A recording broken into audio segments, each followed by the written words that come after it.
Today we talk about the new topic of class 11 biology class chapter 5 morphology of flowering plants पुष्प पादपों के आकार की। उसमें हम आज टॉपिक डिस्कस करेंगे एंड्रोशियम और गाइनीशियम, उमंग और जायांग।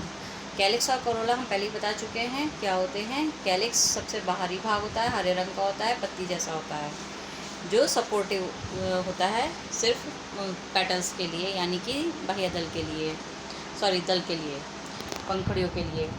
उसके बाद हमारे दल आते हैं, वो आकर्षक होते हैं, कीटों को आकर्षित करने का कार्य करते हैं और कई तरह के रंगों के होते हैं, आकृतियों के भी अलग अलग होते हैं। अब हम बात करेंगे हमारे नेक्स्ट टॉपिक की, डेट इज़ द एंड्रोशियम, पुमंग। पुमंग क्या होते हैं? यह पुंकेसरों से मिलकर यानी कि स्टेमन से मिलकर बने होते हैं। ये फूल का नर जननांग पार्ट होते हैं। These are the male reproductive part of any flower that contains the pollen grains that present in the bilobed structure of anther. जो हमारा ये आप स्ट्रक्चर देख रहे हैं, एक स्टेमन का बनाया है मैंने यहाँ पर। तो ये क्या है, इसमें दो मेन पार्ट होते हैं। पहला तो होता है इसका पोलन सैक, दूसरा होता है इसका फिलामेंट, यानी कि परागकोश और तंतु।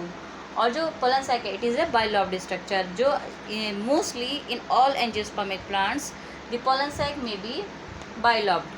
जो हमारे जितने भी एंजियोस्पर्मिक आवृत बीजी पौधे होते हैं, उनमें सभी में ज़्यादातर ये द्विकोष्ठीय ही होता है और इसी के अंदर हम परागकणों को देख सकते हैं। ये दो प्रकार के होते हैं, एपीपेटलस और एपीफाइलस, यानी कि दललग्न और परिदलग्न। एपीपेटलस यानी जब पुंकेसर दल से जुड़े हुए होते हैं, यानी कि कोरोला से जुड़े हुए होते हैं, तो वो हमारे कहलाते हैं एपीपेटलस, जो बैंगन में होता है। और एपीफाइलस जब पुंकेसर परिदल यानी पेरियंथ से जुड़े होते हैं, तो वो हमारा कहलाता है एपीफाइलस। जो आपके पाए जाते हैं, एपीफाइलस पाए जाते हैं आपके रोज़ में। अब है हमारा कि जो ये स्टेमन्स हैं, ये फ्री भी हो सकते हैं और आपके अटैच्ड भी हो सकते हैं। मतलब या तो ये एक आधा ही पाया जाएगा किसी फूल में, या बहुत सारे भी पाए जा सकते हैं। ठीक है, पॉलीएंड्रस, मोनीएडाल्पस, डाईएडाल्पस, पॉलीएडाल्पस, ये स्टेजेस इनमें पाई जाती हैं। पुंकेसरी, एक पुंकेसरी, द्विपुंकेसरी, ये स्थितियाँ भी पाई जाती हैं। यानी एक पुंकेसर उपस्थित हो, दो पुंकेसर उपस्थित हो किसी फूल में, या किसी किसी में बहुत सारे उपस्थित हों। अब हम अपने नेक्स्ट टॉपिक की बात करते हैं, डेट इज द गाइनीशियम यानी कि जायांग। It is the female reproductive part of a flower that is made up of one or more carpals, यानी कि ये किसी भी पुष्प का मादा जनन भाग होता है, जो कि अंडकों का बना होता है। वो अंडक एक भी हो सकते हैं और एक से ज़्यादा भी हो सकते हैं। एक अंडक के मेनली तीन भाग होते हैं। ये जो आप स्ट्रक्चर देख रहे हैं, ये कार्पल का है।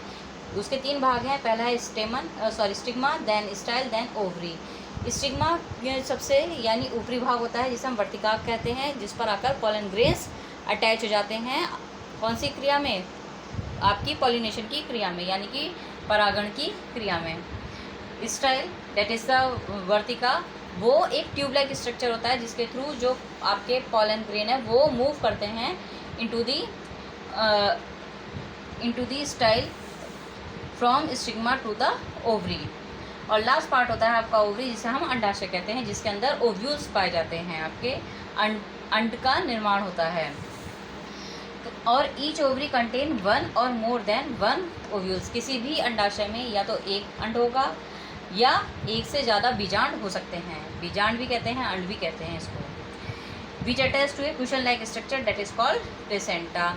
और ये जो सारे बीजांड होते हैं, वो एक जिस गद्देदार जैसी संरचना से जुड़े रहते हैं, उसे हम कहते हैं बीजांड आसन, यानी प्लेसेंटा। अब ये भी हमारे दो टाइप के होते हैं, एपोकार्पस और syncarpous. Apocarpous when more than one ovule present and remain free that is called apocarpous. जब एक से ज़्यादा जो अंड हैं या बीजांड हैं, वो उपस्थित होते हैं और सभी मुक्त रहते हैं, एक दूसरे से अलग अलग रहते हैं, तो उसे हम कहते हैं युक्त अंडापी, जो आपका गुलाब के पौधे में और कमल के पौधे में पाया जाता है। दूसरा होता है सिनेकार्पस, यानी जुड़े रहना, युक्त अंडापी।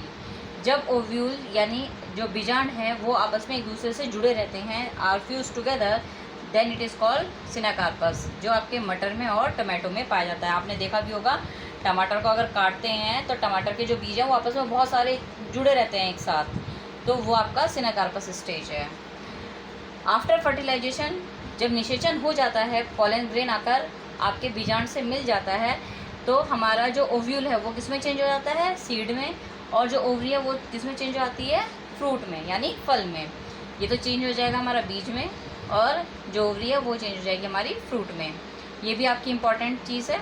उसके बाद हमारा प्लेसेंटेशन यानी बीजांडन्यास किसे कहते हैं, तो arrangement of ovule into the ovary, अंडाशय के अंदर बीजों का लगना ही या बीजांड का लगना ही आपका क्या कहलाता है, वही आपका बीजांडन्यास कहलाता है या प्लेसेंटेशन कहलाता है।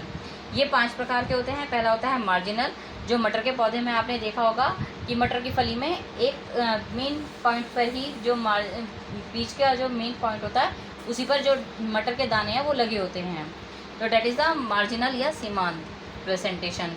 सेकंड होता है आपका एक्सियल। एक्सियल में आपके जो ओव्यूल्स हैं वो सेंट्रल एक्सिस पर अटैच्ड होते हैं। जो आप देख भी रहे हैं, ये केंद्रीय अक्ष और इस केंद्रीय अक्ष पर ये आपके अटैच्ड हैं सारे के सारे। ये आपका होता है हिबिस्कस यानी कि गुड़हल के फूल में। नेक्स्ट है आपका भित्तीय यानी पैराइटल। पैराइटल यहाँ जो आप देख भी रहे हैं, भित्तीय यानी कि जब दीवार पर, ठीक है, जो सबसे बाहरी जो लेयर होती है उसकी दीवार पर ही आपके बीजांड लगे होते हैं, उसे हम कहते हैं पैराइटल या भित्तीय प्लेसेंटेशन या बीजांडन्यास, जो आपका पाया जाता है सरसों के पौधे में और कुकुरबिटा के पौधे में। नेक्स्ट है आपका मुक्तान स्तंभीय या फ्री सेंट्रल प्लेसेंटेशन, यानी कि इसमें जो आपके बीजांड हैं, ओव्यूल्स हैं, वो सेंट्रल एक्सिस से फ्री रहते हैं, केंद्रीय अक्ष से मुक्त रहते हैं, उसके चारों ओर स्वतंत्रता पूर्वक पाए जाते हैं। When the ovules are borne around the central axis freely, it develop from axile presentation with the degeneration of septa. और ये आपका किस में पाया जाता है, डायंथस में। लास्ट है आपका basal. The ovules are borne at the base of the ovary, जब आपका जो ओव्यूल है वो उसके ओवरी के आधार से बनना शुरू हो जाता है, तो वो आपका कहलाता है बेसल प्लेसेंटेशन यानी कि आधारी बीजांडन्यास। आज के लिए इतना ही। Thank you so much.